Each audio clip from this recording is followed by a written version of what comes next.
honorable guests, esteemed speakers, and our dear audience members, good evening.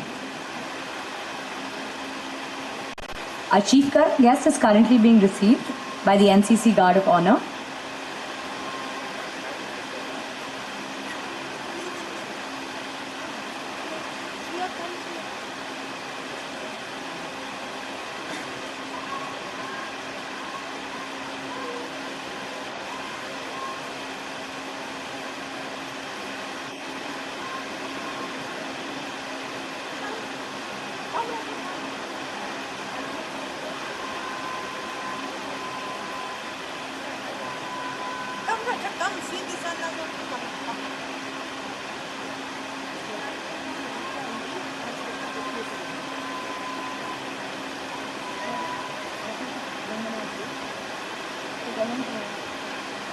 May I now request Shri Konda Vishweshwar Reddy to accompany our honorable dignitaries onto the dais.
May I now request Shri Konda Vishweshwar Reddy to accompany our honorable dignitaries onto the dais.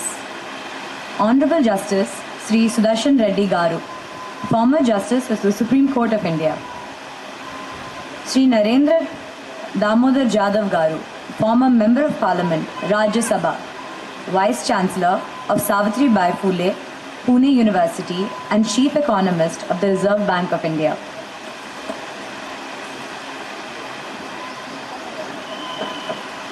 Honorable Speaker, Sri Gaddam Prasad Kumar Garu, Speaker of Member of Legislative Assembly, Telangana and former Minister of United Andhra Pradesh.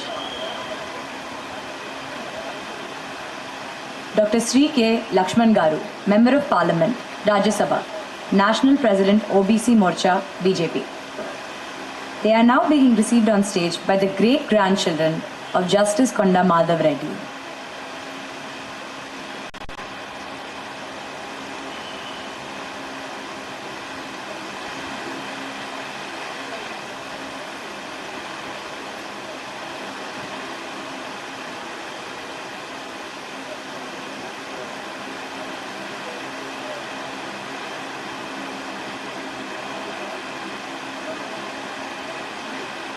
Thank you, Bihan, Ivan, and Gaya.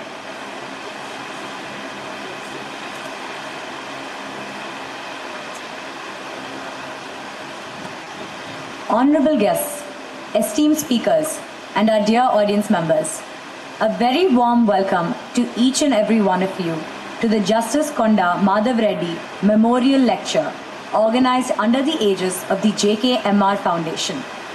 This annual lecture is held in memory of Justice Konda Madhav Reddy, a visionary legal luminary who dedicated his life to upholding justice, strengthening the judiciary, improving society through education and culture, and fostering a deep sense of constitutional values.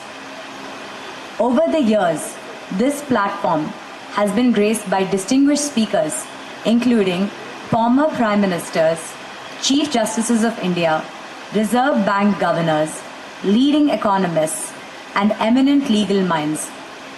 Today, we continue this tradition with a thought-provoking discourse on 55 years of the Constitution making and the role of Dr. B.R. Ambedkar ji.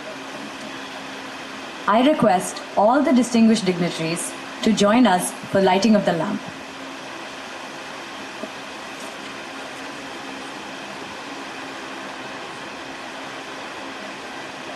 Can everyone please take a seat? We have plenty of seating.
Thank you all very much.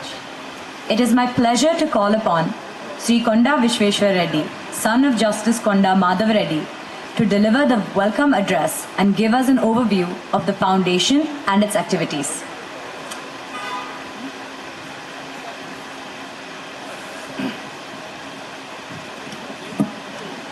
Good evening and a very warm welcome to the distinguished guests and the speakers on the dais.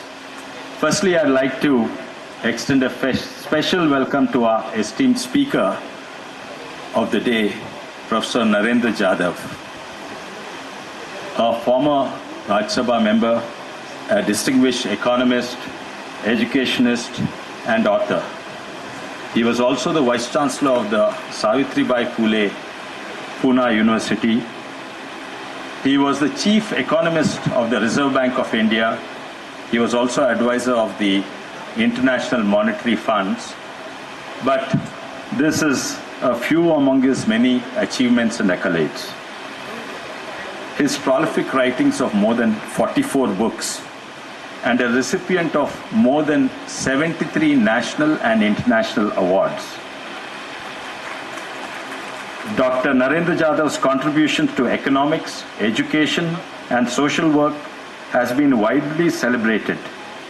His dedication to public service and intellectual excellence continues to inspire many. I myself had the privilege of spending 1 week with him in the University of Chicago, and his vast experience and expertise will undoubtedly provide valuable insights, and we look forward to your lecture, sir. I would also like to welcome the former Supreme Court Judge and former Chief Justice of Guwahati High Court, Sudarshan Reddy Gaaru, but he requested me to introduce only as a member of the family of Justice Konda Madhava Reddy. Thank you, sir. Thank you for agreeing to preside over this. We are thankful. To our distinguished guests, Dr. K. Lakshman Garu, one of the highly intellectual members of the Raj Sabha, a doctorate from the Usmania University. Thank you, sir, for gracing this function. We will shortly be joined by Sri Gaddam Prasad Garu, who was held up, and he is a former minister of Andhra Pradesh and the current speaker. So in today's global turmoil, after 78 years of independence, the need to protect the unity and integrity of the nation is ever so important.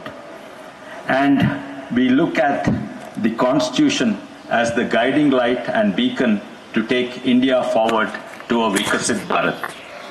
Today, the memorial lecture is a tribute to the legacy of Justice Konda Madhava Reddy Foundation. We are gathered here to celebrate his contribution to the field of law and justice.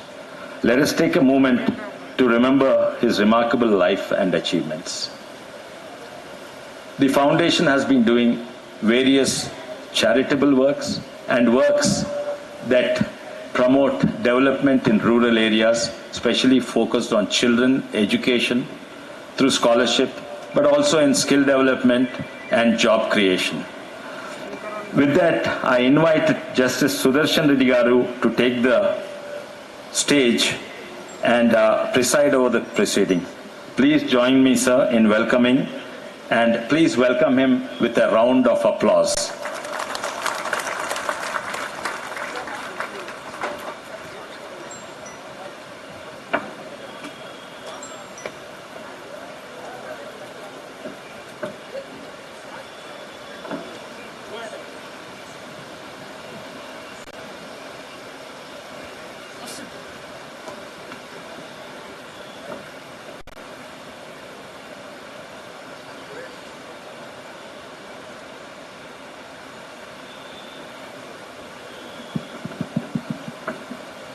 The mic which is handed over to me is not working.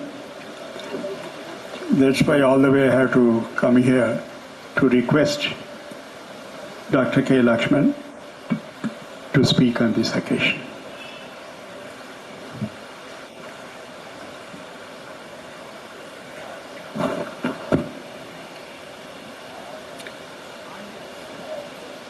Honorable Chief Guest, Sri Narendra Jadhav Garu,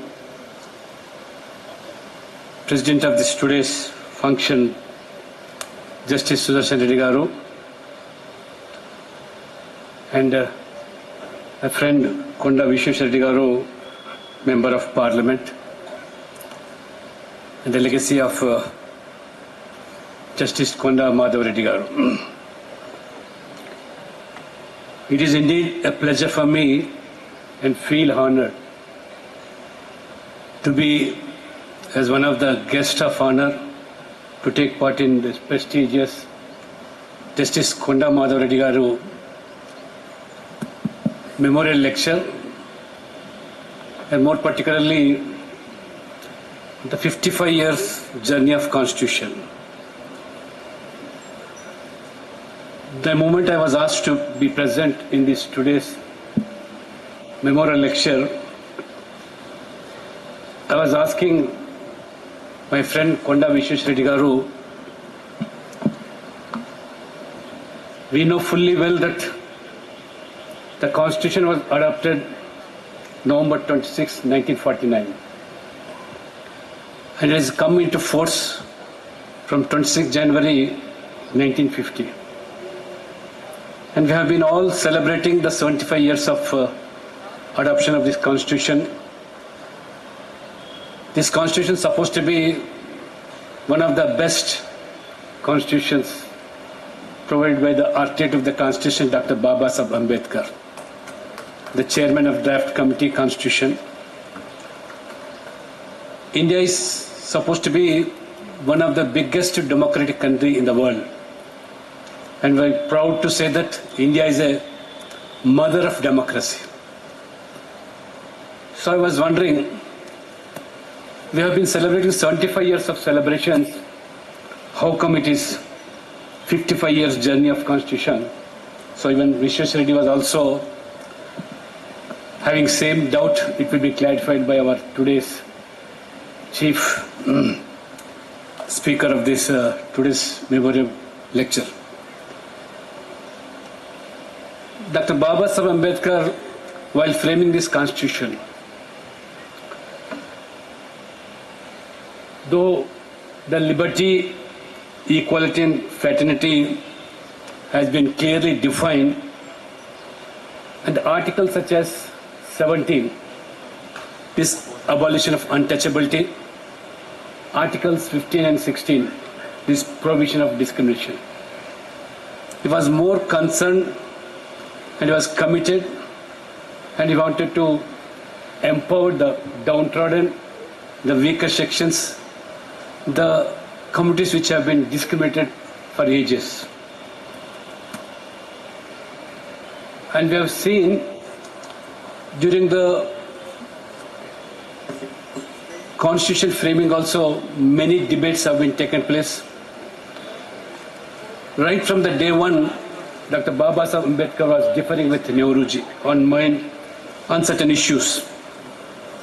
Whether it is Article 370, Jammu Kashmir being a part of India, so Nehru wanted to be a Jammu Kashmir, a separate constitution and separate assembly with full of powers. And even when the question of Hindu Code Bill has come, again it was Ambedkarji was insisting for Hindu Code Bill, where Nehru was not in favor of this. Likewise, there were many such issues. Ambedkarji was emphasizing the vision for SC/STs in the name of discrimination. But Nehru was always advocating for reservations in the name of economic as a criteria, not as a caste as a criteria.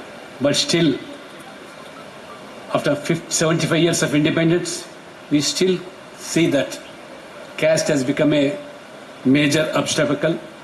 So, being a visionary leader of this country, Dr. Baba Saheb Ambedkar has given us such a beautiful constitution.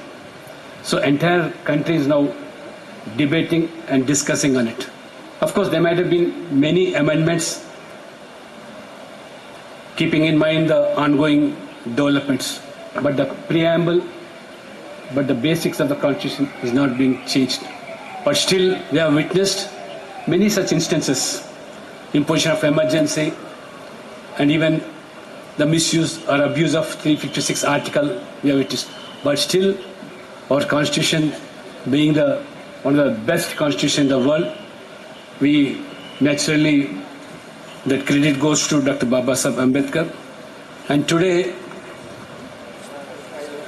our Konda Madhava Reddy Garu, who is a legend, in the Telangana particularly, not only a legal luminary, he was also committed for the upliftment of the poor and weaker sections. As rightly pointed out by Vishweshwar Garu, his focus was on education and even in the fields of health or children, strengthen the children. I being an MLA for twice in this constituency, this AV college supposed to be one of the best renowned and reputed institutions in the city. Not only AV college, Konda Madhava Garu has come up with a CBI also. There are many such courses introduced in CBI also. Many, our Honorable Speaker Prasad Garu just arrived. We welcome on the stage. Prasad Garu, namaskaralu.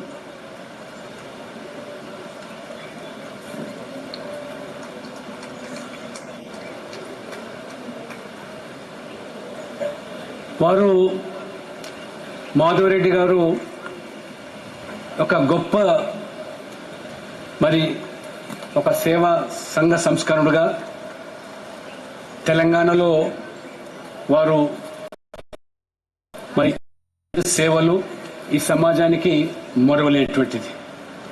వారి యొక్క మరి కొండ విశ్వేశ్వరరెడ్డి గారు ఆ లెగసీని continue చేయడానికి రాజకీయాల్లో చేరి parliament సభ్యుడిగా 2 సార్లు కొనసాగుతూ ఈ యొక్క కోవిడ్ సందర్భంగా మరి ఈ మెమోరియల్ లెక్చర్స్ ఆపడం జరిగింది తప్పితే ప్రతి ఏటా కొనసాగేటువంటి ఈ యొక్క మెమోరియల్ లెక్చర్స్ తద్వారా ఈనాటి ఈ తరానికి రాజ్యాంగం యొక్క విలువలు, జస్టిస్ మాధవరెడ్డి లాంటి వాళ్ళ యొక్క సేవలు, ఈ ప్రాంతం ఇంతకుముందే చెప్పాను జస్టిస్ సుదర్శన్ రెడ్డి గారు the main architect behind the ఈ తెలంగాణ మూమెంటు, తెలంగాణ రాష్ట్ర సాధన అవసరాలు ఎందుకనేది వారు బీజం వేశారు.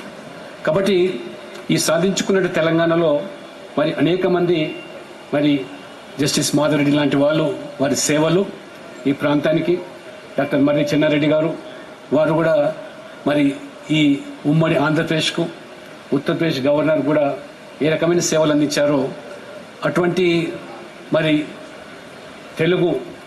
తెలంగాణ బిడ్డలు అందించినటువంటి సేవలు మరులేని. కాబట్టి ఈ మెమోరియల్ లెక్చర్స్ ద్వారా వాళ్ళ యొక్క జీవిత విశేషాలు ఈనాటి తరానికి తెలియజేస్తూ రాబో రోజుల్లో తెలంగాణను కూడా అన్ని రంగాల్లో అభివృద్ధి చెందడానికి, ముందుకు పోవడానికి కూడా ఈ సంస్థ, ఈ ఫౌండేషన్ కూడా ఇంకా అనేక కార్యక్రమాలు చేపడుతుందని చెప్పి మరి గోదావరి నదీ జలాల వినియోగం విషయంలో డాక్టర్ చెన్నారెడ్డి గారు ఏదైతే పాత్ర పోషించారో ఆ దిశలో మనందరం కూడా ఈ తెలంగాణకు ఉన్నటువంటి వనరులు అవన్నీ కూడా కాపాడుకోవడానికి ఈ ఫౌండేషన్ ద్వారా మనకు స్ఫూర్తిని, ప్రేరణ కల్పిస్తాయని చెప్పి నేను భావిస్తూ ఈ కార్యక్రమంలో పాల్గొనే అవకాశం ఇచ్చినటువంటి మిత్రులు పార్లమెంట్ సభ్యులు విశ్వేశ్వరరెడ్డి గారికి నేను ధన్యవాదాలు చెప్తూ సెలవు తీసుకుంటున్నాను.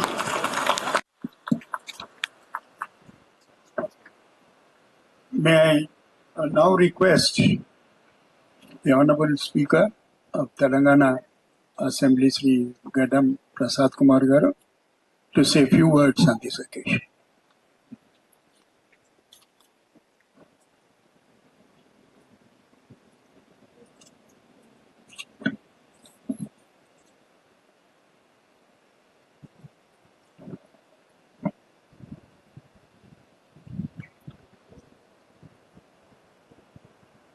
Today's distinguished guests, former Chief Justice of the India, Sabha Adhyakshulu Justice B. Sudarshan Reddy Garu, Chief Guest, former Rajya Sabha MP, Narendra Jadhav Garu,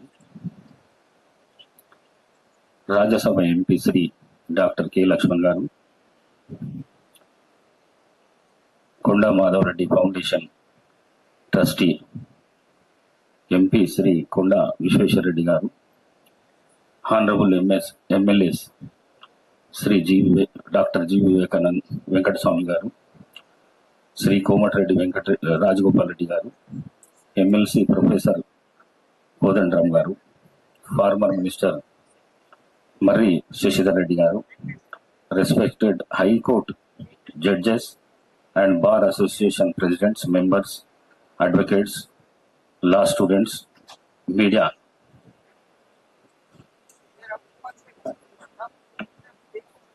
Good evening and all welcome to all. It is a great honor to me participate in the Justice Konda Madhava Reddy Memorial Lecture. I personally thank my friend, Member of Parliament, Sri Konda Vishweshwar Reddy Garu, for visiting me to this program. Late Konda Venkatram Reddy Garu was a freedom fighter, public representative, and served the first Deputy Chief Minister of United Andhra Pradesh. Recognizing the services of late Konda Venkatram Reddy Garu, the government of Andhra Pradesh established a new district on the name of Rangareddy, which was my negative district in United Andhra Pradesh.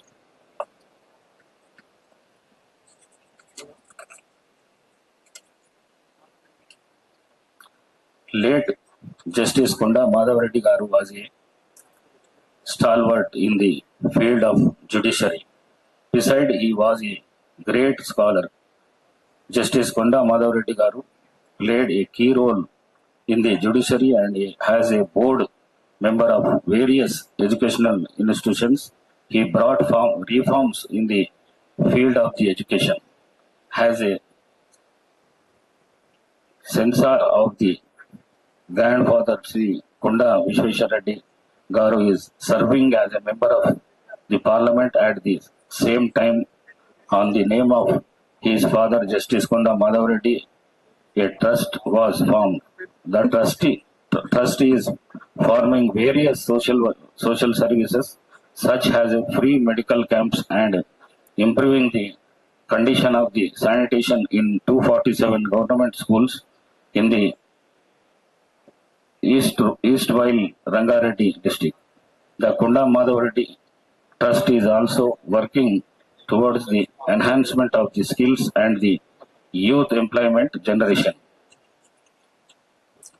Previously, former Chief Justice of India Hansraj Khanna, former Prime Minister of India P.V. Narasimha Rao Garu, Father of the Nation, India Green Revolution M.S. Swaminathan, and member of stalwarts in their representative fields have attended to deliver the Justice Konda Madhava Reddy Memorial Lecture. Dr. Narendra Jadhav is a multi-talented and more respected person.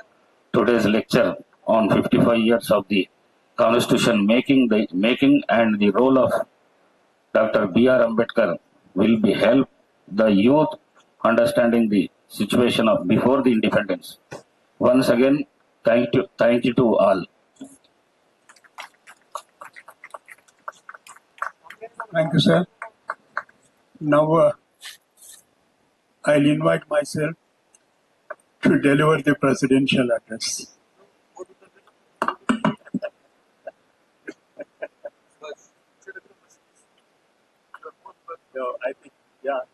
Thank you, Dr. Lakshman Garu and Sri Gadam Prasad Garu, for sharing your valuable thoughts and kicking off the spirit of this memorial lecture and keeping the memory alive for Justice Konda Madhava Reddy. It's much appreciated. Thank you. It is now our pleasure, sir, to request Justice B. Sudarshan Reddy Garu to deliver the presidential address and introduce the chief of guest of the event.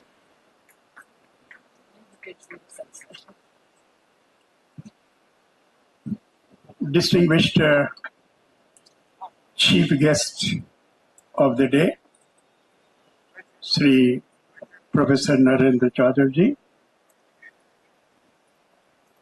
and Speaker of Telangana Legislative Assembly,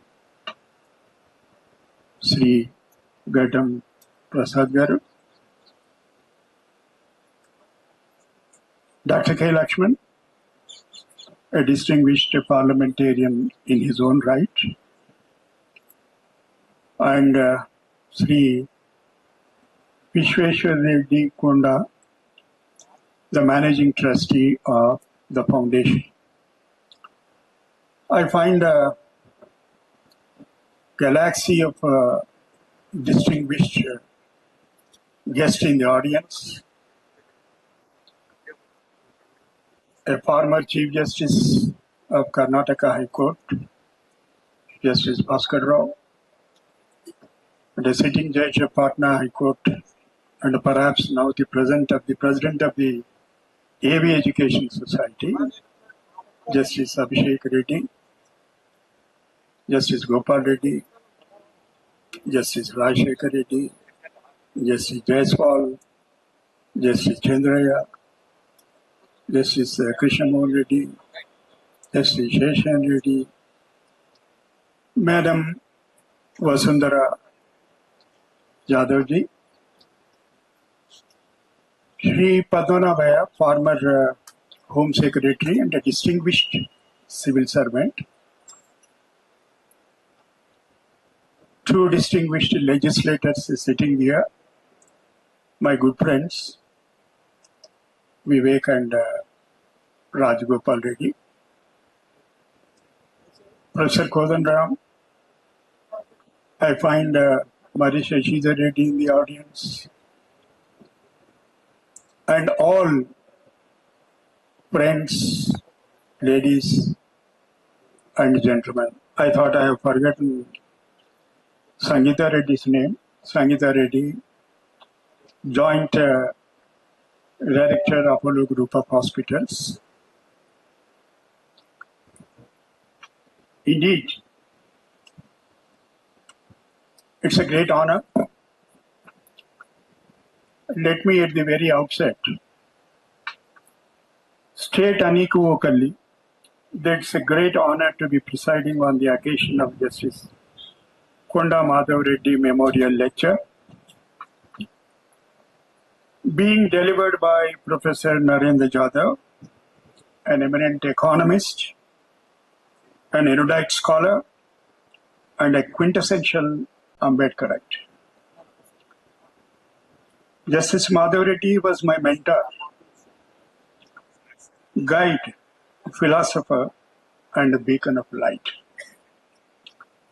In my professional career as well as in my personal life, he was the one who counseled me at every stage of my career, including but not limited to the times when I was in two minds about accepting the position of a Justice of the High Court. His immense wisdom, and the softest of timber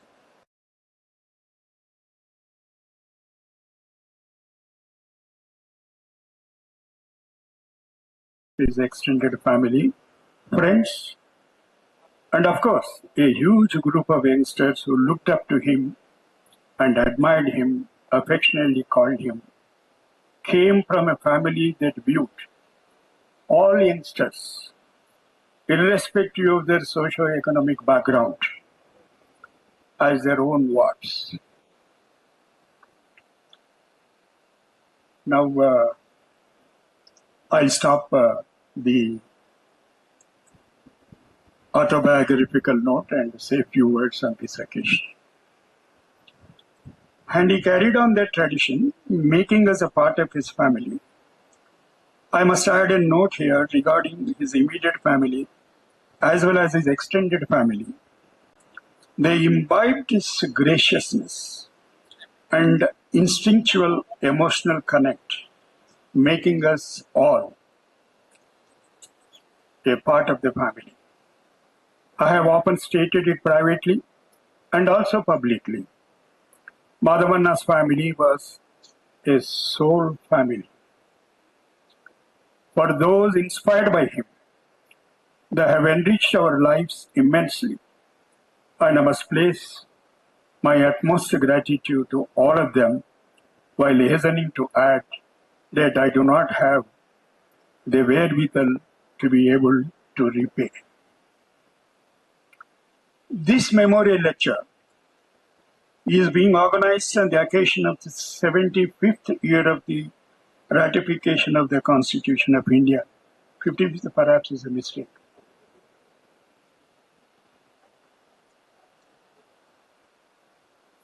And I wanted to recall a central aspect of Justice Madhava Reddy's view of his fellow human beings and cite it as an example of the central core of the spirit, the soul of our Constitution.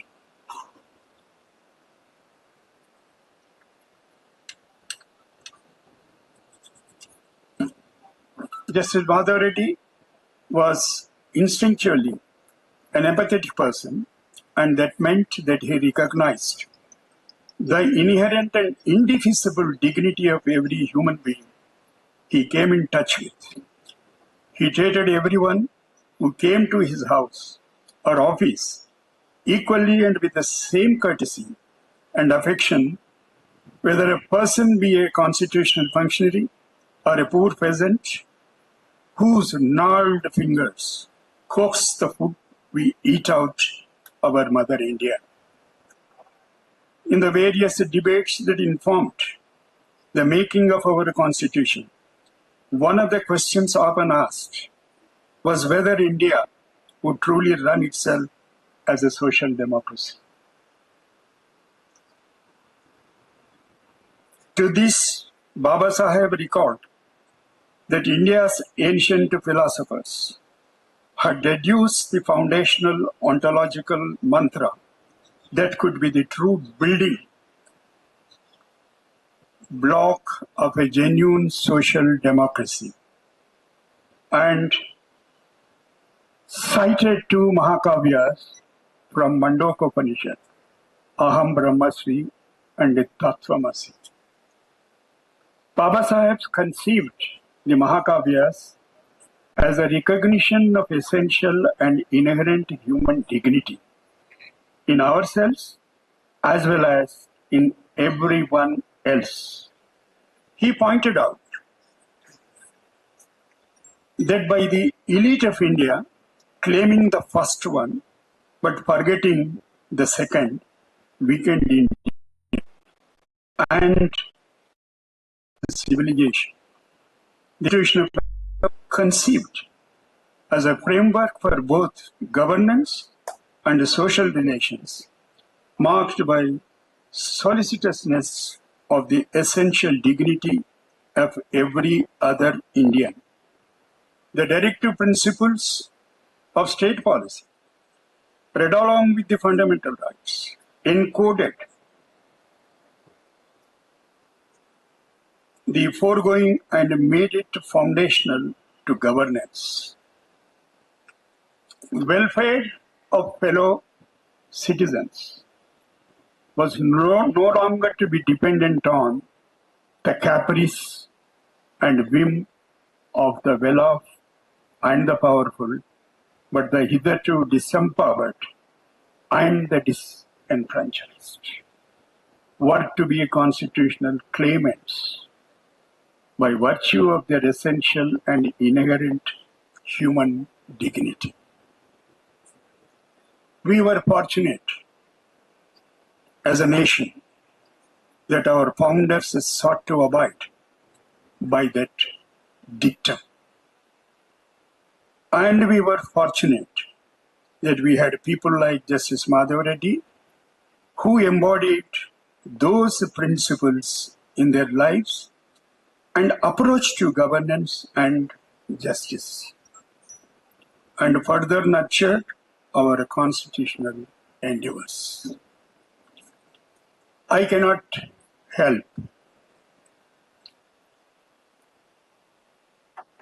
but help contrast the attitude of our founding fathers and great men like Justice Madhava Reddy with the shocking things being said even by constitutional functionaries. It was deeply distressing to read some newspaper articles recently in which it was reported that even some learned Supreme Court judges have likened welfare recipients to be quote-unquote parasites. I am not on the point of whether every welfare scheme is appropriate or necessary. Nor am I even on the point of whether the Supreme Court can even be an arbiter in such policy matters. But to call welfare schemes freebies, suggesting that the recipients are undeserving of the solicitude of our policymakers and the recipients of welfare are parasites, is to be completely dehumanize our fellow citizens. I can only hope that the newspaper reports were inaccurate or that the learned judges were extremely tired and spoke out without the necessary restraint. However, to hear the language being used by dictatorial oligarchs in other parts of the world to dismantle the social safety nets for those being left behind in the neoliberal economy from our constitutional functionaries is something to be extremely concerned about. I am tempted to recall Nariman once said, I quote, amidst the tensions between antagonistic principles, one thing is certain. So long as poverty, debt,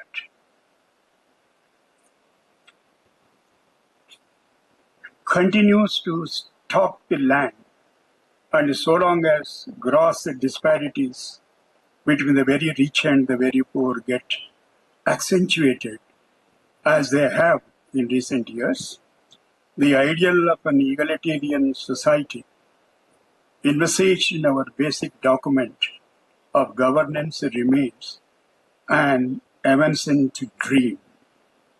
Whatever the nation's karma, our founding fathers cannot be faulted for a lack of idealism, nor can providence.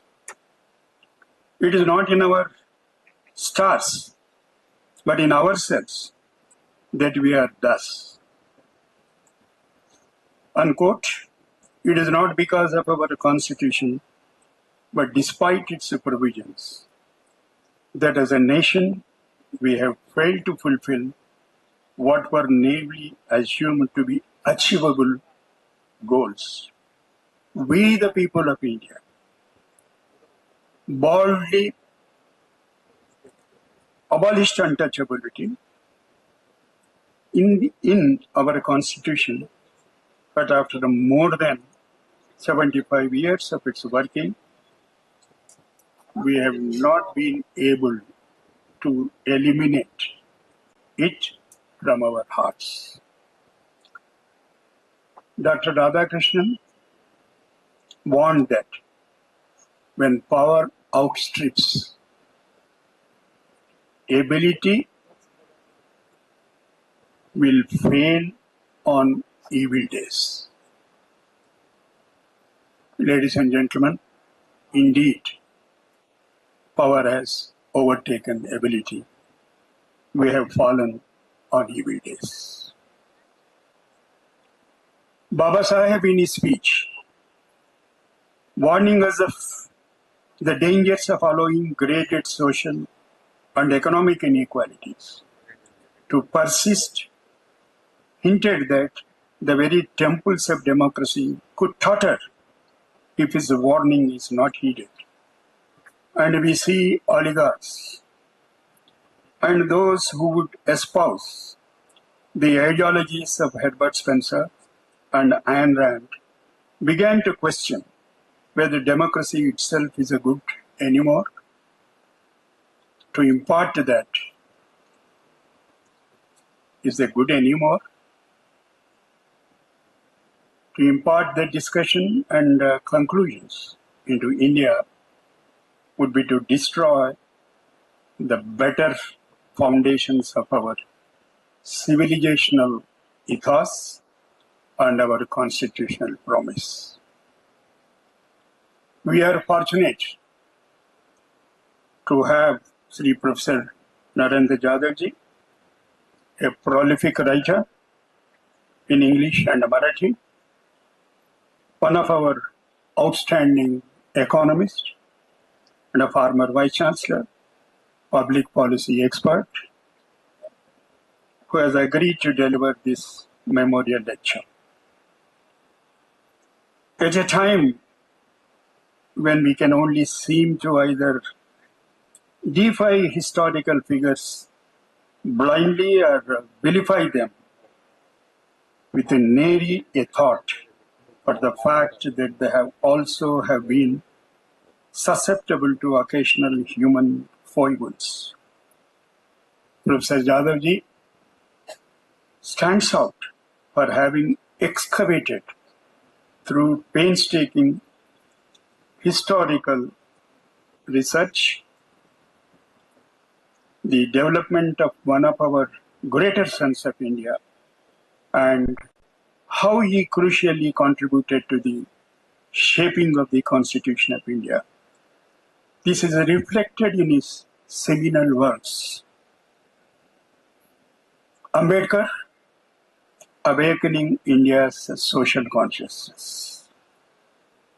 This book is the first ever intellectual biography of Dr. Ambedkar. Another one, which is equally important, is Ambedkar, an economist extraordinary. Many people do not know about that aspect of the matter. I do not wish to stand between this audience and a remarkable scholar. I know all of you are eagerly awaiting to hear him. But I just wanted to end with a suggestion to the family of Justice Madhava Reddy that whatever papers of Justice Madhava Reddy that are still available should be digitalized and made available for scholars and students to benefit from his thoughts. It would be a way of making remarkable jurist and a man to continue to speak from the beyond and impart his words of wisdom. You must have noticed I have not used the expression late Sri Madhava Reddy because these people are never late. They live in us, they live with us, they guide us forever. Ladies and gentlemen, thank you for your forbearance. Jai Hind.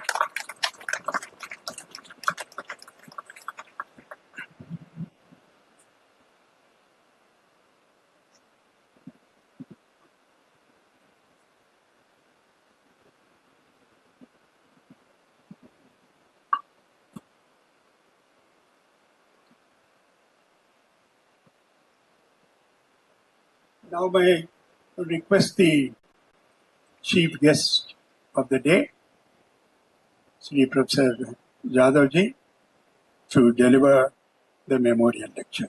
Sir, all is yours.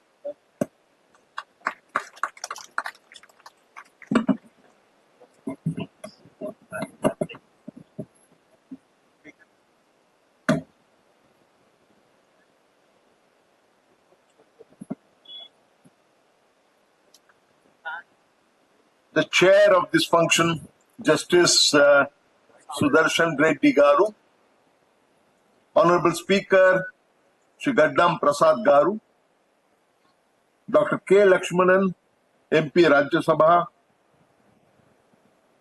and Vishweshwar Reddy Gaaru, Member of Parliament, Lok Sabha, and my dear friend. Honorable invitees, distinguished family members of Justice Konda Madhav Reddy, office bearers of JKMR Foundation, ladies and gentlemen. I'm greatly honored to have been invited to deliver this year's Justice Konda Madhava Reddy Memorial Lecture. Indeed, I am overwhelmed that the organizers have considered me worthy to be in the league of highly distinguished previous speakers in this series, such as former Prime Minister Sri P.V. Narasimha Rao, Arun Jaitley, Dr. M.S. Swaminathan, and my former bosses, Governors of Reserve Bank of India, Dr. C. Rangarajan, Dr. Y.V. Reddy, among others. I owe this great privilege to Sri Konda Vishweshwar Reddy, himself a distinguished personality, an engineer, an entrepreneur, a social activist, MP, Member of Parliament par excellence, and of course, my very dear friend. Let me take this opportunity to pay my humble tribute to the great personality, Justice Sri Konda Madhava Reddy.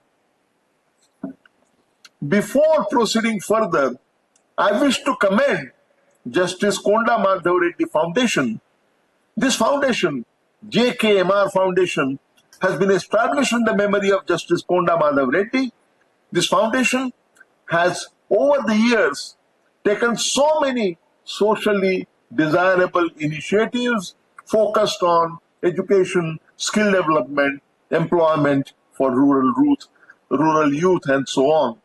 I am particularly excited to note that the eligibility of candidates is 10th fail or 12th grade fail.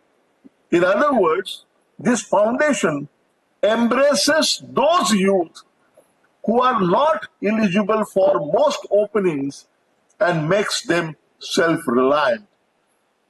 This all-inclusive legacy, no doubt, flows from the traditions that were laid down by Justice Konda Madhava Reddy and his great father, Konda Venkataranga Reddy, a veteran freedom fighter and former Deputy Chief Minister of Andhra Pradesh. Well, friends, as you are well aware, Justice Konda Madhava Reddy was a multifaceted personality. His highly distinguished career included landmark achievements such as the Chief Justice of Andhra Pradesh High Court, as well as the Chief Justice of Bombay High Court and founder chairman of the Central Administrative Tribunal, CAT, and acting governor of Maharashtra, my own state. Besides being an eminent jurist, JKMR was involved in many social, cultural, and educational institutions, especially those devoted to the cause of deprived classes. All said and done, what was closest to his heart, however, was law and constitution. And that is precisely why I have chosen to share some thoughts on this theme of 55 years of constitution making, the role of Dr. Baba Saheb Ambedkar. Most people are somewhat baffled, and here it was mentioned by Mr. Lakshman Gaaru that why am I talking about 55 years of constitution making? I don't blame people who get baffled by the title 55 years of constitution making. Most people believe that the Indian constitution was written during the period 1946 to 1950. That was the period when Samvidhan Sabha, the Constituent Assembly, was working to create the Constitution of India. However, this statement is only half truth. In reality, the Indian Constitution was an outcome of a 55-year long process of constitutional reforms starting way back in 1895. That is why 55. Do you know there were two parallel tracks? The process began in 1895, and I have to talk about this entire. As a matter of fact, there were two parallel tracks of constitutional reforms, one from the British rulers and the second one from Indian leaders. And these two parallel tracks finally merged together in 1946 when the Constituent Assembly was formed, and that led finally to India becoming a democratic republic in January 1950. Now, let us look at this. In this JKMR Memorial Lecture, I would like to offer a historical perspective on the evolution of Indian Constitution. I assure you that this journey is quite exciting. It has many ups and downs and interspersed with a lot of surprises that I hope you will find fascinating. In all, there were as many as 12 major attempts at making Indian Constitution. And guess who was one leader? Who was common to most, if not all, of these 12 efforts? Not Mahatma Gandhi, not Jawaharlal Nehru, not Sardar Patel. It was indomitable Dr.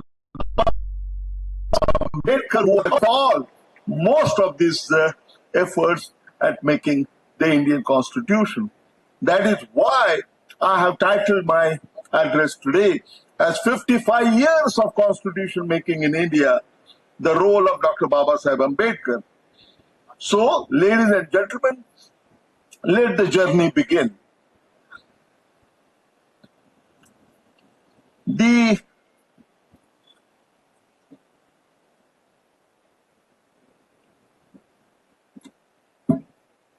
The first attempt at constitution making, you will be surprised, was inspired by Lokmanya Tilak. The year was 1895, and there was a Swaraj Bill of 1895, and this was promoted by Miss Annie Besant, and it was considered the first articulation of constitutional imagination of Indian people. This constitution laid down number of things, including citizens' rights, freedom of expression, right to property. Curiously, this draft constitution also included provision for right to bear arms, which was, of course, unlikely to be accepted. This constitution was remarkable in the sense that it had a provision of compulsory primary education way back in 1895. This was the first attempt which did not go anywhere.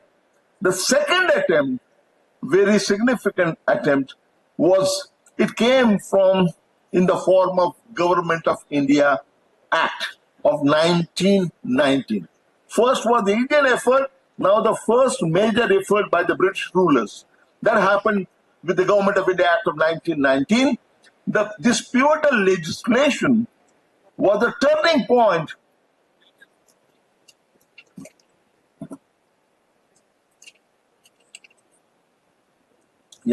This pivotal legislation, Government of India Act of 1919, was a turning point in the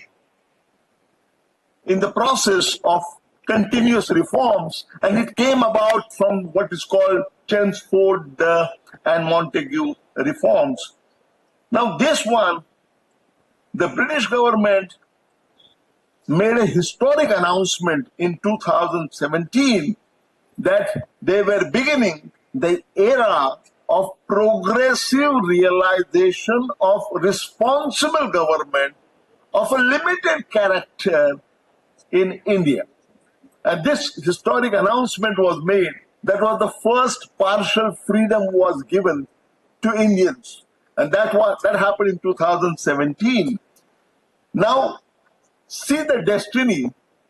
As the luck would have it, after this announcement was made, there was a Southborough committee was sent to formulate the what we call delimitation exercise now, but to talk about the franchise. It was the franchise committee led by Lord. Now this particular provision, it happened at a very interesting time. Dr. Ambedkar was a student studying in London at that time, and because he was denied extension of scholarship, he was compelled to come back to India. And 1 week after the announcement for partial autonomy was made, Dr. Ambedkar arrived in India. Look at the destiny. And when the Southborough Committee came, Dr. Ambedkar, as a 26-year-old young man, made a presentation before the Southborough's Committee. And what did he argue? He argued before the Southborough's Committee that the franchise should be made as broad as possible. Earlier, it was very narrow, it was confined to only 3% people. Dr. Ambedkar was the one who said that the franchise should be made as broad as possible. He was little short of saying that there should be adult franchise, universal adult franchise. Look at this. At that time in 1919, even United States did not have universal adult franchise. Women did not have right to vote in America in 1919. That happened in the year following, 1920.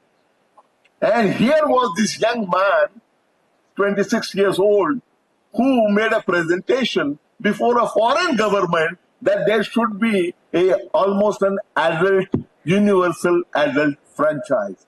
That was the first spark that he showed as far as the constitution making is concerned. So Dr. Ambedkar's testimony before the Southborough's Committee was truly phenomenal, and it will go down in the history as a remarkable testimony by a very young scholar who, for a historical reason, because administratively he could not continue his higher education. That's why he came back and made a presentation, and then after a few years, 2-3 years, he went back and completed his education. That was the second attempt. The third attempt at constitution making in India also took place came from Indians. That's called the Commonwealth of India Bill of 1925.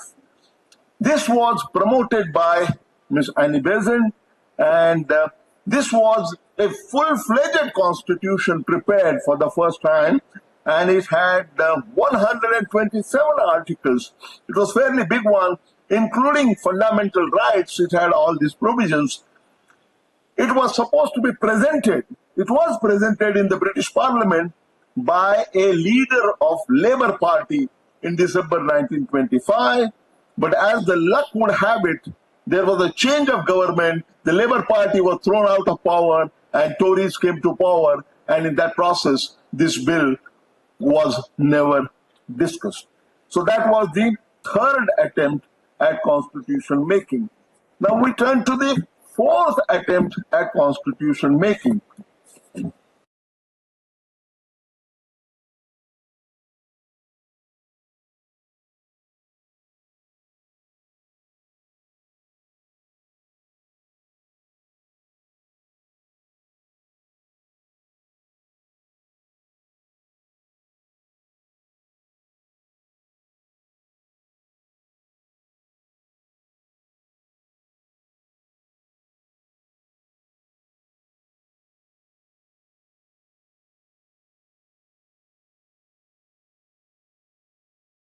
Country, but it did not have a single Indian member. So there was a lot of reaction everywhere. Simon, go back, were the slogans given, and he was hooted out wherever he went.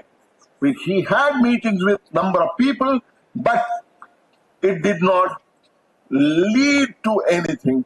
And in fact, there were hartals, there were morchas, there was a widespread discontent because Simon Commission did not have support of Indian people, because there was not a single Indian present in the Simon Commission. In fact, during one of those hartals, a lathi charge was made and one of the great Indian leaders died in that. Bal, Pal, and the three great leaders at that time, one of them died in the process. Lala Lajpat Rai. Lala Lajpat Rai died in that lathi charge while opposing the Simon Commission. Now, Dr. Ambedkar refused not to participate. He decided to participate. He gave a statement and testimony before the Simon Commission. And that Simon Commission testimony was very important. When the British government saw that Indians are not enthusiastic about it, they appointed a subcommittee to go to various states and talk to the leaders. At that time, Dr. Ambedkar was just nominated to the Bombay Province Assembly, not Assembly, Vidhan Parishad. So he was part of the Assembly at that time, nominated member, and he chose to present before even the committee which was sent, subcommittee which was sent to the state, and he gave a testimony before that too. That while the Simon Commission report came out, Dr. Ambedkar was not happy with the report at all. He submitted his own big report for Simon Commission, but Simon Commission's report as a whole did not cut any ice because there was no support from Indian people at large. So therefore, that could not happen. And therefore, that could not happen. When that did not happen, the next thing to happen was the British said that if you don't want our report, if you don't accept Simon Commission report, why don't you, they challenge the Indians, why don't you create a constitutional draft of yourself? And that challenge was accepted by the then Congress party. And then the committee was appointed under the chairmanship of Motilal Nehru. That was the fifth attempt. Motilal Nehru committee, and that was a very interesting committee. That committee had many great leaders, including, Motilal Nehru was the chair, but Subhash Chandra Bose was the member of that committee. And who was the secretary of that committee? The young, dynamic Jawaharlal Nehru was the secretary of that committee. The Motilal Nehru Committee report came out in 1928, and it recommended a dominion status of complete internal self-government. It also recommended a federal setup for government. It recommended elections under universal suffrage and a Bill of Rights called Fundamental Rights. So all that. They also recommended for the first time, detailed fundamental rights, including giving equal rights to women. This was really a landmark development. However, Dr. Ambedkar was not in favor of Motilal Nehru Committee report. What he said was that this committee report may appear to be good because it has all these fundamental rights listed. But what is the guarantee that these fundamental rights would be implemented? There is no assurance of implementation of these fundamental rights. And many years later, and there are so many judicial experts and judges sitting here, you'll recall, sir, that there is this Article 32 in Indian Constitution, which gives ordinary citizens access directly to the Supreme Court if there is a violation of fundamental rights. So Dr. Ambedkar introduced that many years later as Article 32 and called that article at the heart and soul of Indian Constitution. Just announcement of fundamental rights by itself is nothing unless an ordinary citizen has access directly to the Supreme Court in case of violation of their fundamental rights. So Dr. Ambedkar criticized Motilal Nehru Committee report because it did not have that kind of access. That brings us to, even within the Congress party, Motilal Nehru Committee report was challenged. Why was it challenged? Because it talked about dominion status. Whereas the dominant thinking in Congress party at that time was Purna Swaraj, complete independence. And Motilal Nehru Committee was talking about dominating this status, dominion status, that is internal freedom within the British Empire, that was not acceptable to young and dynamic people in the Congress. And the brigade was led by none other than Jawaharlal Nehru against his own father's report, Motilal Nehru Committee report. This was at the time that this is what had happened at the time. Now, Motilal Nehru Committee, regrettably, again, did not make any political difference, any big difference. And British realized that this is not good enough, and what we should do is to have a direct discussion with the Indian leaders. And that is when, between 1930 and 1932, 3 roundtable conferences were organized in London. The first roundtable conference, and Dr. Ambedkar was invited as a representative of Dalits in India. There were 2 of them invited.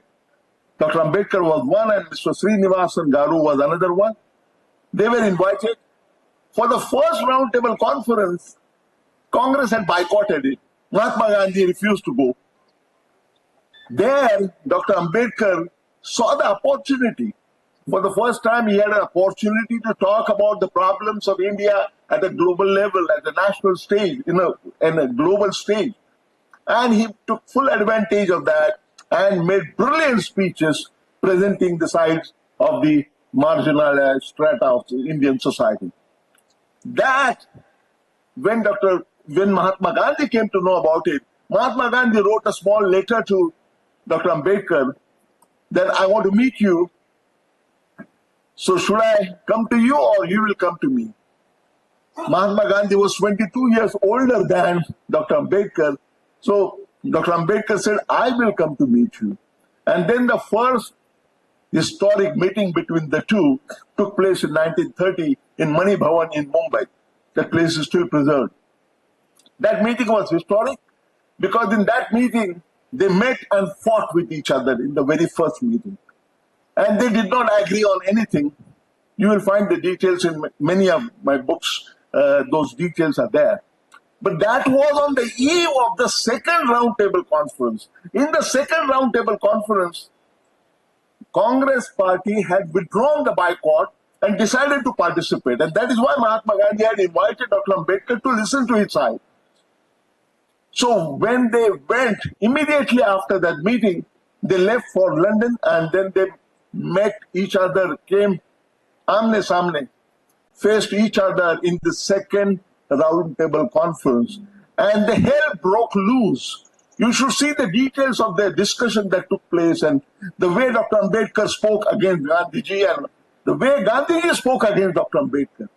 The basic issue at that time was, should there be independent electorates, separate electorates for untouchables, or there should be joint electorates with reservations? This was the issue. Dr. Ambedkar was championing the cause of independent electorates, and Mahatma Gandhi was totally opposed to that. So they all agreed, and they gave in writing, as a matter of fact, that the final decision should be taken by the government of British government, and whatever decision is taken, that will be binding on us. Everybody signed on that, excluding Dr. Ambedkar, but including Mahatma Gandhi. And Mahatma Gandhi was absolutely certain that the decision is going to be in his favor. 6 months down the line, the decision came out that is called the communal decision.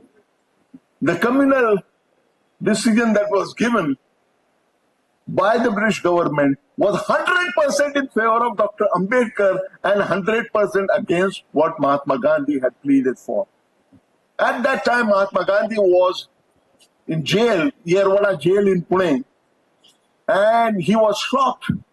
Immediately, he announced that from the next day, he was going to go into fast unto death. This was the announcement. And what was his demand? That Dr. Ambedkar should withdraw his demand. Because the verdict went against Mahatma Gandhi, he wanted Dr. Ambedkar to withdraw. And the whole country was turned against Dr. Ambedkar. He was called traitor, and all the adjectives were used. Now, this was a big fight between the two, and finally, with a lot of people intervening, finally the settlement was done in 1931. That is called the 1932. That is called the Pune Karar, the Pune Pact. That Dr. Ambedkar finally withdrew the demand for independent electorates in spite of the verdict given in his favor, and in spite of the fact that Mahatma Ji had said in writing that he will accept the verdict, and he accepted joint electorates with the reservation for untouchables or Dalits. This is what happened that was the sixth effort of constitution making. Now, nothing happened for some time after that, but based on the work of the roundtable conferences, Government of India Act of 1935 came into being. Now that was the first big constitution that we really got. Government of India Act of 1935. And that act had two provisions, giving the provincial autonomy, and it had many provisions, but it was a remarkable act which is virtually the earliest British constitution of our country, and it had the provision of creating, can you imagine, a federation of India. United States of India, Federation of United States of India, something like that. There was a provision not only to give provincial autonomy, but also create a federation of all the provinces of the British Empire at that time in India. As far as the provincial elections are concerned, the first ever provincial elections took place in 1937. And that was the time when Dr. Ambedkar formed his first political party, the Independent Labour Party, in 1936. He contested the election and got fairly large number of seats, 15 seats in Maharashtra province, Bombay province at that time he got. And after that, they started the work on this Federation of Indian States. And Dr. Ambedkar came out very strongly against it, and he gave a big speech in Gokhale Institute in Pune, which is published as a memorandum. It was a memorandum explaining this Federation of India will never work, and it will go against the democracy. the federation was supposed to include both the provinces of British India as well as the princes holding privy purses. They were also supposed to be included. And they said that there would be a good democratic effect of bringing provincial autonomy in British India on the princes, kingdoms of the princes. Dr. Ambedkar showed how exactly opposite was going to happen given the provisions of the federation at that time. In fact, rather than creating a democracy in the princely states, it would bring in dictatorial elements from the princely states into the working of the British India. So that was the seventh effort. The eighth effort that was made for constitution making was Cripps Mission in 1942. The effort of making the Federation of Indian States had to be abandoned because the Second World War broke.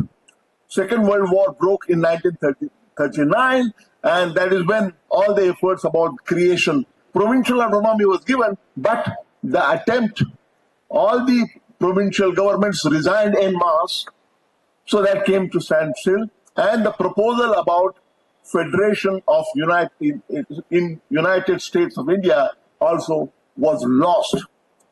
After that, nothing happened for 3-4 years.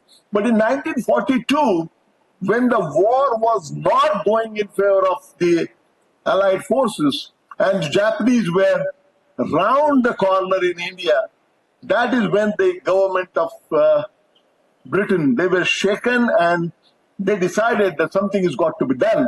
So Churchill, who was the Prime Minister of UK at that time, sent a mission, Cripps Mission. This happened in 1942, Cripps Mission for Constitutional Reforms. And Cripps, Mr. Lord Cripps had several meetings with all the political parties, all the interests. Dr. Ambedkar made a presentation there, and he came out with many proposals he gave to the Cripps Commission.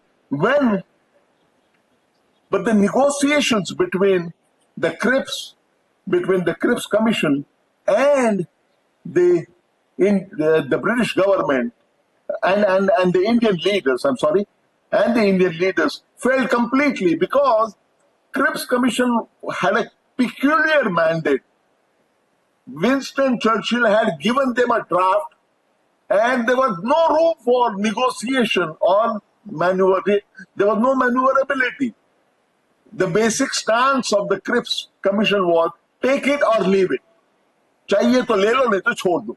And that is what happened. The whole report was kind of abandoned. Dr. Ambedkar made a presentation before the Cripps Commission. He was very unhappy about the way the report was written, and extensive criticism was made by Dr. Ambedkar because he said that there are no communal quotas, and in fact Dr. Ambedkar said something very interesting. He said that just 1 year ago the British government had said that they would not grant Constituent Assembly. Demand for Constituent Assembly was there, but they had refused. British government had refused. But 1 year later, they said, okay, we will go ahead with the Constituent Assembly. 1 year ago, Dr. Ambedkar said, British government had said that they will not allow Pakistan because that is going to balkanize, that will be balkanization of India. 1 year later, they accepted that too. And here, Dr. Ambedkar points out that the British were so scared of defeat in the Second World War at that time that they were offering more than what was demanded. For example, Muslim League had never demanded separate Pakistan until that stage. Until that stage, what Muslim League had asked was this: at the next revision of the constitution, the Muslims should not be prevented from raising the question of Pakistan. This was the limited demand made. And what did the British do? They went to the extent of saying, Dr. Ambedkar says, they have gone a step beyond and distinctly given Muslim League and them a right to create Pakistan. This was Dr. Ambedkar's criticism, and he said that there are no communal quotas and Cripps proposals. He said that they have nothing, absolutely nothing. They have completely ignored, they don't even mention the word untouchables. They have nothing. In fact, his words were, the mission's proposal offer the scheduled caste, what we call later, the mission proposals offer them nothing, stone instead of bread. This is the comment that was made by Dr. Ambedkar. Fortunately, that proposal. And he also said that Cripps mission's proposals are actually literally throwing the depressed classes to the wolves, in the sense that depressed classes were left completely at the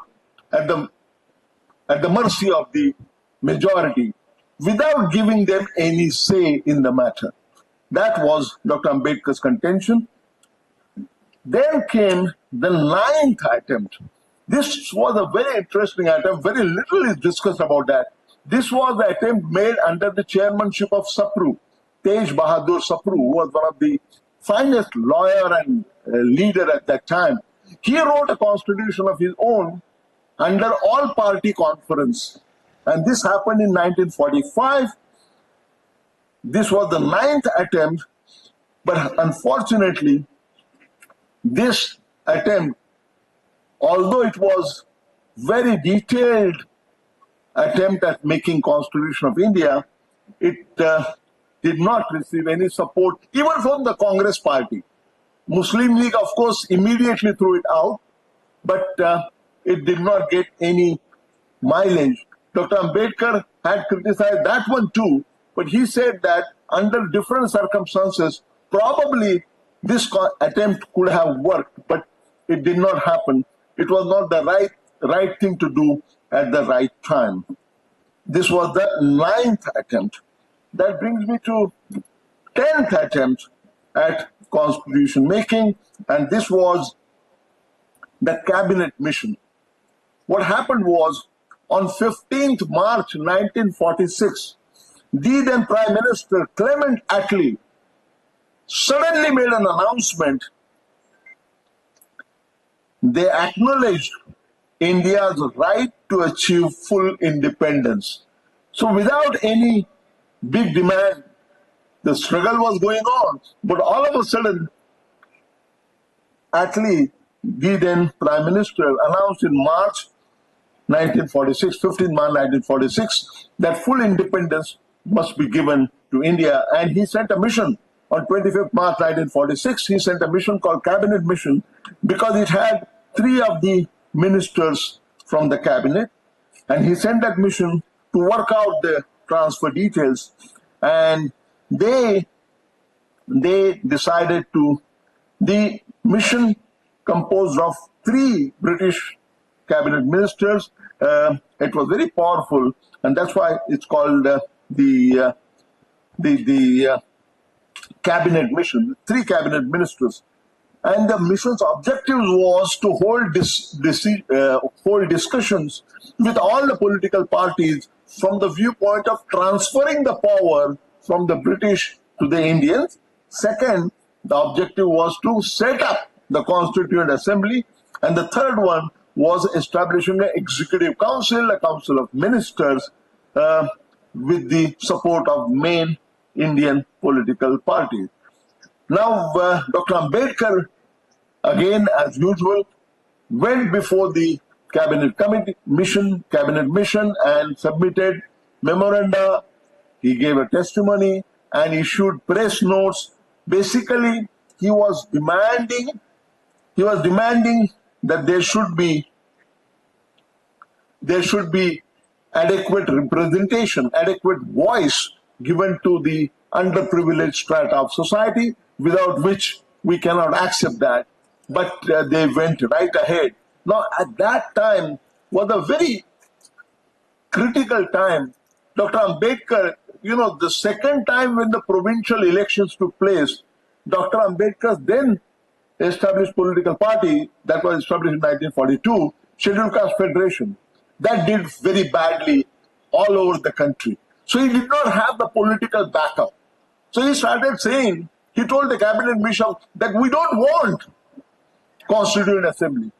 And he made a suggestion. He said, all the issues about constitution can be divided into two parts. One is a political set of issues and the second is a legal set of issues. Look at the professionalism of Dr. Ambedkar. Dr. Ambedkar said that as far as the political issues are concerned, that political parties will decide. A separate committee would be there deciding that. But as far as the constitutional content is concerned, it cannot be done by Constituent Assembly, because the kind of people who are going to be participating in the Constituent Assembly, they will not be able to handle those technical issues. So he said that there should be a 3-member committee. Maybe we should get some experts from outside, supported by 2 of the Indian experts, but that job has to be done professionally. At that time, he had no idea that he was going to be given the responsibility. But as the miracles happened, what happened was, everybody knew that Dr. Ambedkar cannot be in the Constituent Assembly. In fact, Sardar Patel has gone on record saying that we will not let, because of Dr. Ambedkar's fight with Mahatma Gandhi, Sardar Patel had gone on record to say that we will not allow Dr. Ambedkar to come through the main door, we will not allow him to come through the window, and we will not allow him to come even through the shutters. This is the statement made. So Dr. Ambedkar was helpless, but then miracle happened. One of his colleagues,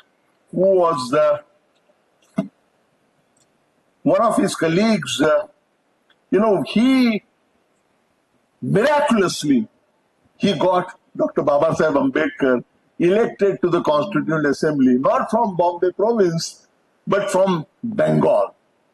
From Bengal, he was elected to the Constituent Assembly, and that was done by a gentleman called Jogendranath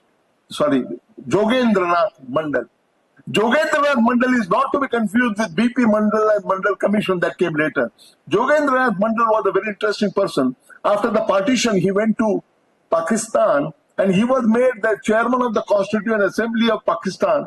He was also made the first law minister of Pakistan. Later on, he was frustrated and he came back, but that is the later part. He managed to get Dr. Ambedkar through in the Constituent Assembly. And when Dr. Ambedkar was in Constituent Assembly, he had a minority of 1. Now, what happened was, the first meeting, the Constituent Assembly was formed. The first meeting took place on 9th December 1946. First major event was 13th December 1946, when Pandit Jawaharlal Nehru made outstanding speech giving the objectives of the Constitution that they were set out. He made a brilliant speech giving the objectives of Constitution. And then there was supposed to be a debate on that objectives of the Constitution. When that was going on, very interesting thing happened. One of the great leaders of Congress Party, Barrister M.R. Jaikar, he suddenly participated when his turn came to speak. He suddenly said that this is wrong. The timing is wrong. Muslim League has boycotted the Constituent Assembly and we cannot go ahead without Muslim participation. That would be unfair.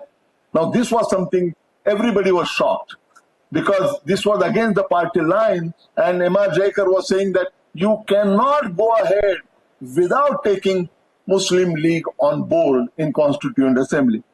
And then surprisingly, truly surprisingly, suddenly Dr. Ambedkar was called upon by the chair, Dr. Rajendra Prasad, to speak.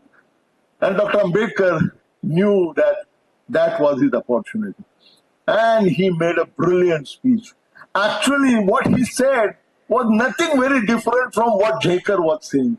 It is just that he put it in such a manner that everybody was very happy and elated. He, in fact, made an impassioned appeal. He said, his words were that, setting slogans and strong words aside, let us bring our opponents in so that they may willingly join us on marching upon that road which, if we walk long enough, must necessarily lead us to unity. Actually, this was same thing.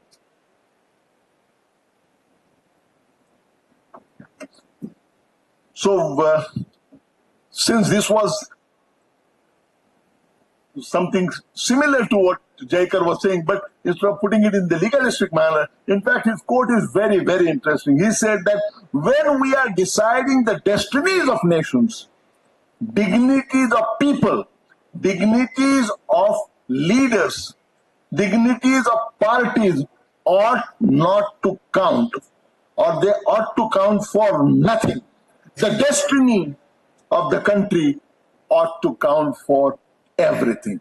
So India first is what he was saying, and that was something which truly changed the minds of Mahatma Gandhi, Pandit Jawaharlal Nehru, Sardar Patel, because what he was saying was music to their ears. He was talking about one India, undivided India. He was talking about everybody else taken together. He was talking about keeping the destiny of the nation in mind. Understand this, please.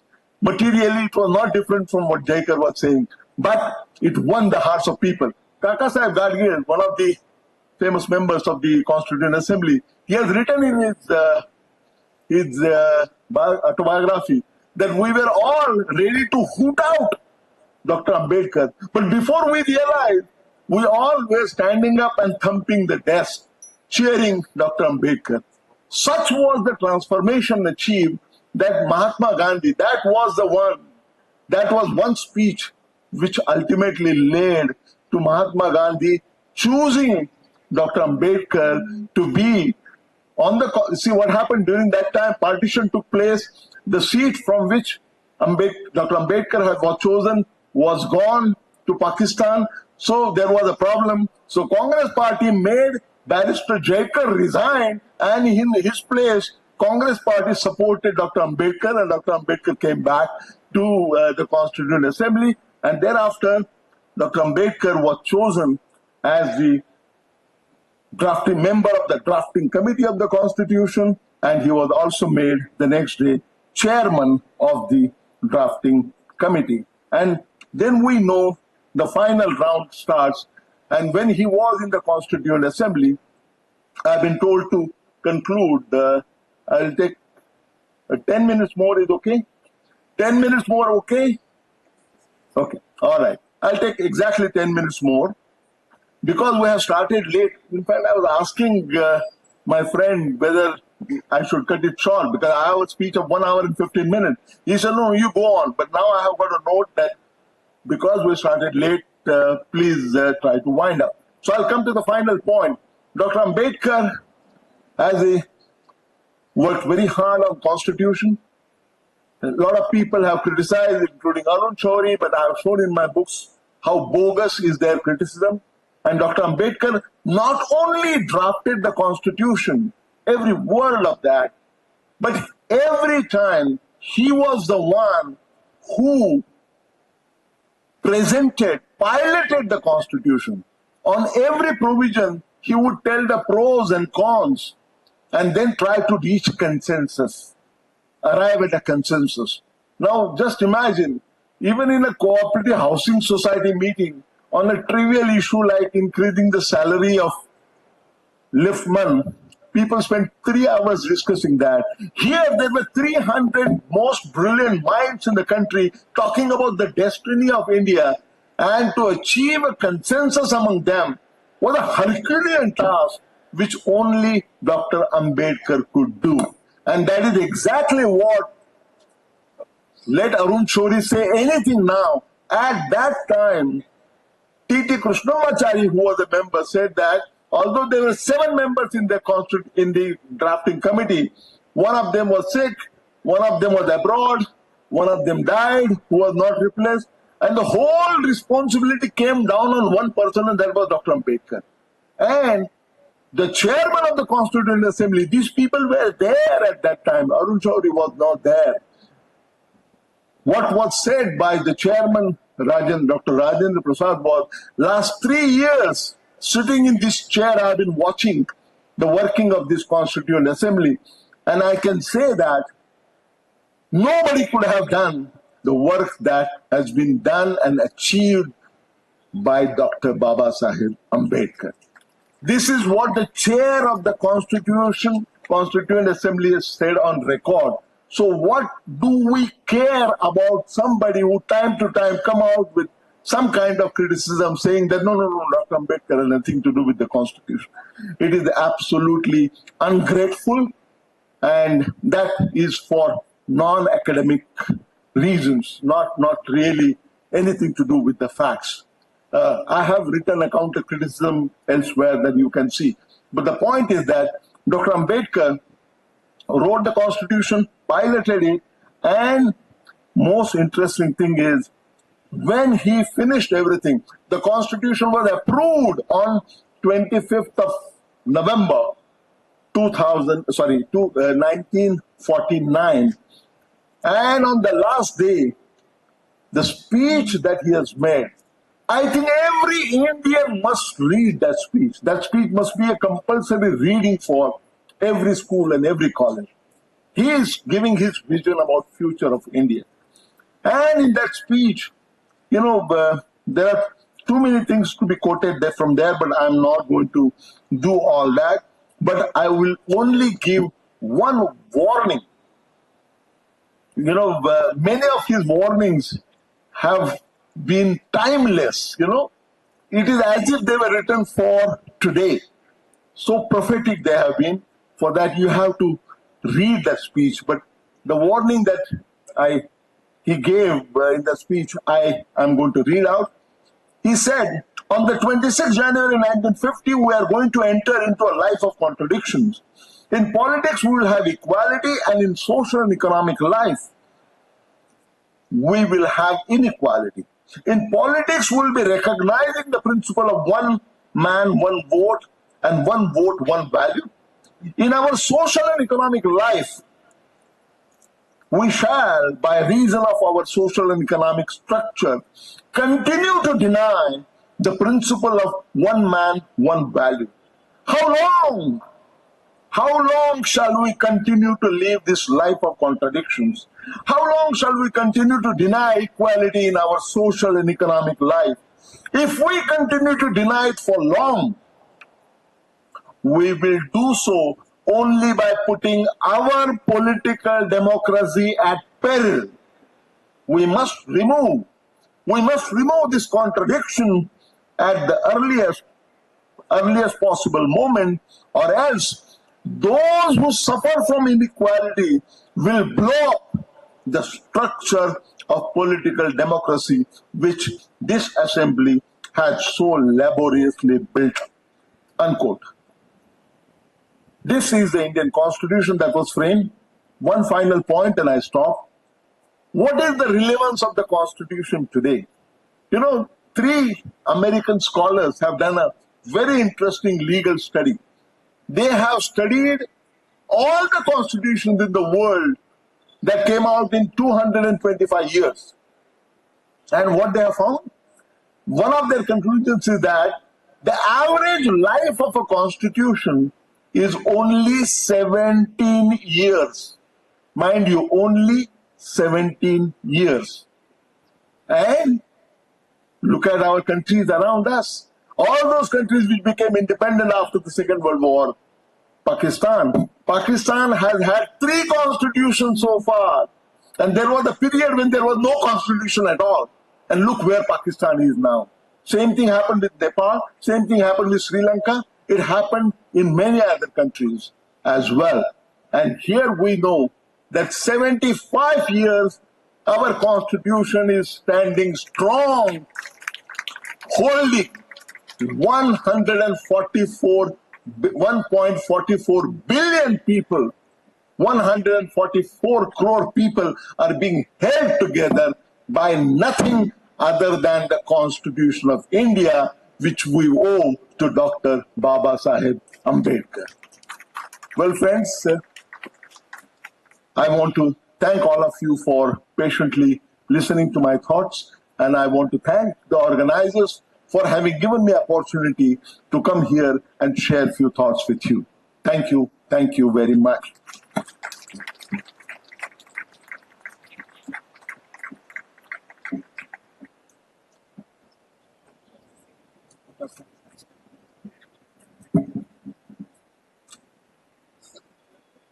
Thank you, sir, for your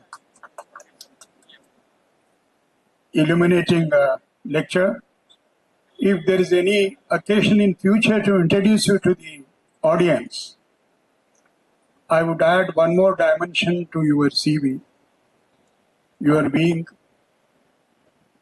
a constitution scholar par excellence. One thing that appears to have escaped your attention, because you have completely surveyed what transpired before making of the Constitution. Nehru wanted Sir Ivor Jennings to be the chairman of the drafting committee. It was Gandhi who said no. It must be Dr. Ambedkar who must be the chairman of the drafting committee. Somehow in your eloquence and I know. That's why I'm reminding you. I know that because I have read it. That's how it happened, and he became the chairman of the drafting committee. Thank you, sir, once again for your illuminating lecture. Thank you. Thank you, Dr. Jadhav, for the fascinating insight into the history of the creation of the Constitution. I'm sure we all didn't know the depth of it, so it was a wonderful lesson for all of us as well. I now request Shri Konda Vishweshwar Reddy to honor the dignitaries on the stage with the mementos.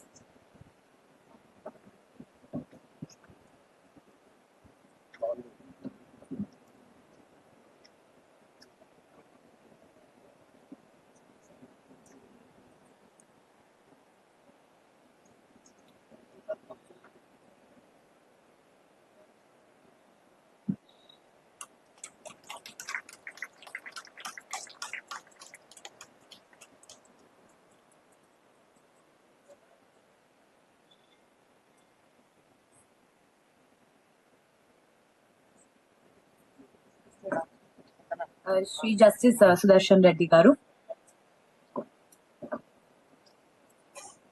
Shri Gaddam Prasad Kumar Garu.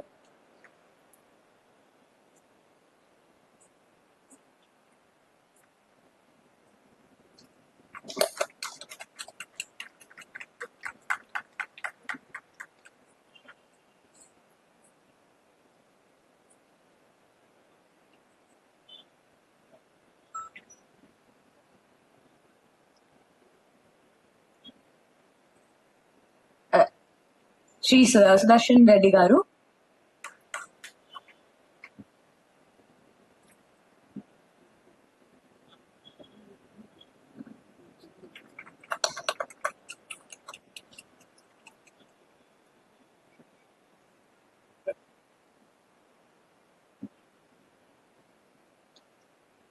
Dr. Lakshman Garu.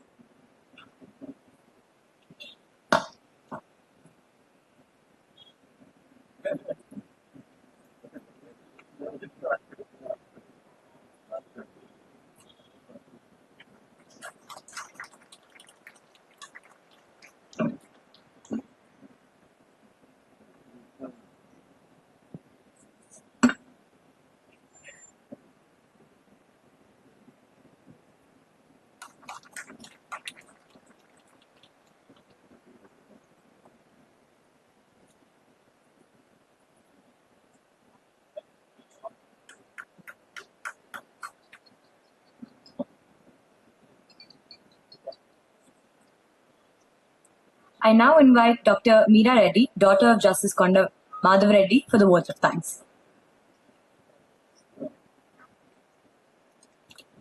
Namaste, ladies and gentlemen.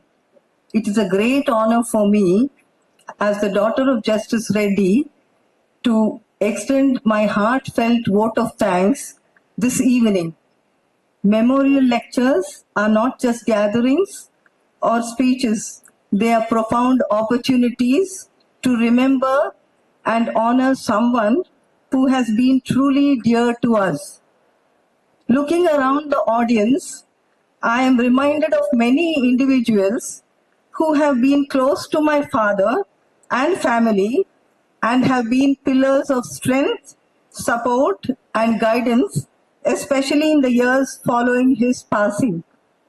Dr. Jadhav, your illuminating lecture not only underscored key aspects of our Constitution, but also reflected your deep passion for its principles, reminding us all of the power and significance of this living document.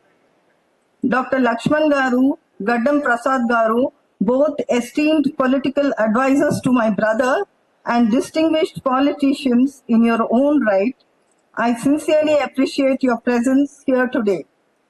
Sri Justice Sudarshan Reddy Garu, our presiding officer for this evening, this moment allows me, on the behalf of our entire family, to express our deep gratitude for your presence, not just today, but on numerous occasions when we have sought your wise counsel. I extend my sincere thanks to the members of the JKMR Foundation and the governing body of AV College, including Professor Konda Ramchandra Reddy, Dr. Gautami, and many others for your invaluable contributions to this event and to the foundation. I thank all the judges, retired judges, legal luminaries. I thank Mari Shashidhar Reddy Garu, Kodandaram Garu, our MLAs Vivek Garu, MP Vivek Garu, Rajgopal Reddy Garu, for their presence today.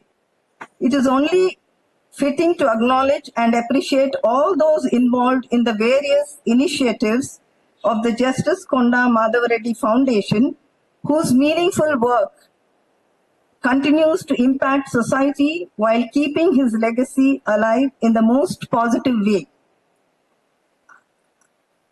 I hope you continue to grow and expand these efforts. I would like to thank the members of the press for their presence and coverage. A special note of thanks to Rishika, daughter-in-law of Konda Vishweshwar Reddy, for her grace and eloquence as the compeer for this evening. Thank you.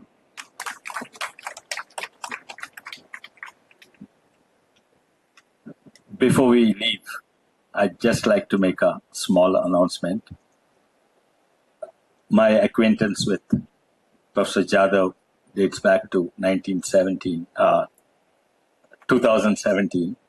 when we spent a week in Chicago. And he has given me a lot of books, some of which I read. But his latest book, Dr. Ambedkar, who shaped the Indian Republic, is something that we all should read. And I think it's available in almost all the bookstores. Thank you. Thank you for all of you being here.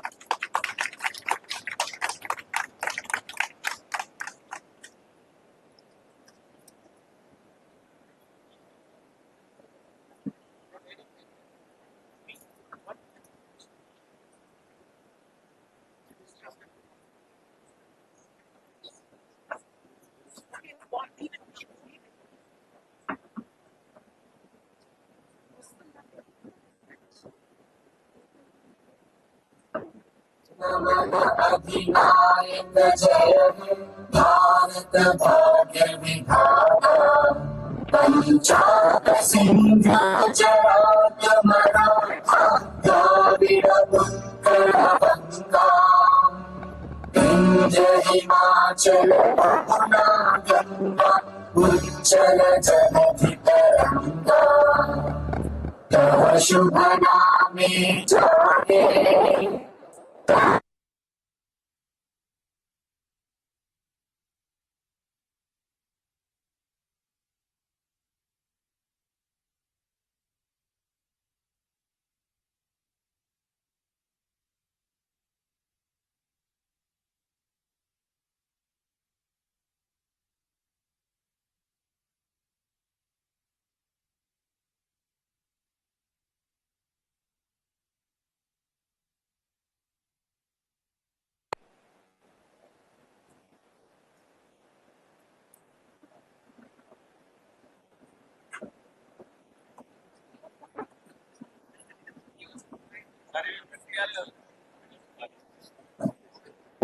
I request everyone to please have snacks at the behind. Thank you for attending the program.